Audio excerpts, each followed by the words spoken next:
7 দিনের মধ্যে যদি পুরো সিলেবাস শেষ করতে চাও তাহলে পুরো সিলেবাসকে ছোট ছোট ভাগে ভাগ করো এবং সেগুলো 6 দিনে শেষ করার চেষ্টা করো আর শেষের দিন শুধুমাত্র রিভিশন করো।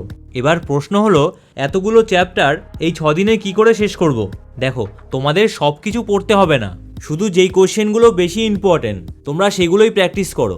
এবার কোন কোশ্চেনগুলো ইম্পর্টেন্ট যদি সেই বিষয়ে জানতে চাও তাহলে আগের 5 বছরের কোশ্চেন ভালো করে সলভ করো, তাহলে বুঝতে পারবে যে কোন কোশ্চেনগুলো প্রতি বছর আসছে। তাছাড়া টিচারদেরও জিজ্ঞেস করতে পারো, তাহলে ইম্পর্টেন্ট জায়গাগুলো তোমরা মার্ক করতে পারবে। তবে অনেকে আবার সারা বছর কিছুই পড়াশোনা করে না এবং 7 দিন আগেই তারা পড়তে শুরু করে। সেক্ষেত্রে বলবো যত তাড়াতাড়ি করবে তত বেশি মুখস্থ করতে পারবে। তবে তোমাদের যদি মুখস্থ করতেও বেশি সময় লাগছে তাহলে সব চ্যাপ্টার পড়ার দরকার নেই।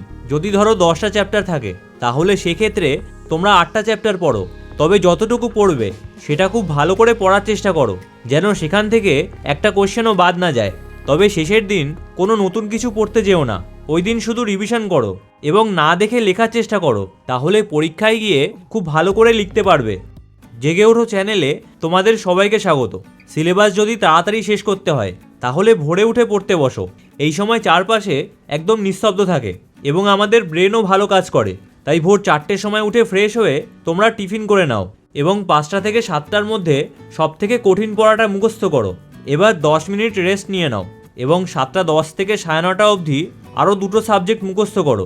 দেখো, সময় যেহেতু কম রয়েছে তাই তাড়াতাড়ি করতে হবে। কোনো একটা সাবজেক্ট নিয়ে সারাদিন বসে থাকলে চলবে না, তাই পড়া শেষ করে আবার নতুন সাবজেক্ট শুরু করো। এই সময় যেহেতু সিলেবাস শেষ করতে হবে তাই এই 7 দিন স্কুল যাওয়ার দরকার নেই, তাহলে সারাদিনে দেখবে অনেক সময় পেয়ে যাবে। তবে সারাদিনে যতটুকু পড়বে সেটা রাতে ঘুমানোর আগে অবশ্যই রিভিশন করে নেবে, তাহলে পরীক্ষা অবধি তোমাদের মনে থাকবে। তাছাড়া যেই সময়টায় মুখস্থ করছো সেই সময় ইম্পর্টেন্ট জায়গাগুলো অবশ্যই মার্ক করে রাখবে, তাহলে রিভিশন করার সময় শুধু সেইগুলো পড়লেই হবে। দেখো, এতদিন পড়নি ভালো কথা, কিন্তু এখন থেকে পড়তে শুরু করো, নিজের 100% লাগিয়ে দাও। তোমরা এই 7 দিন এমন পড়াশোনা করো যা অন্যরা সারা বছরও করছে না, তাহলে অবশ্যই ভালো রেজাল্ট করবে। এবার তোমাদের যদি সামনেই পরীক্ষা এবং কি করবে বুঝতে পারছো না তাহলে ডান দিকের ভিডিওটা দেখো, আর যদি টপারদের ডেইলি রুটিন জানতে চাও তাহলে বাঁ দিকের ভিডিওটা দেখো। তাহলে তোমাদের সাথে ওই ভিডিওতেই দেখা হচ্ছে। ভিডিওটা ভালো লাগলে চ্যানেলটা অবশ্যই সাবস্ক্রাইব করো।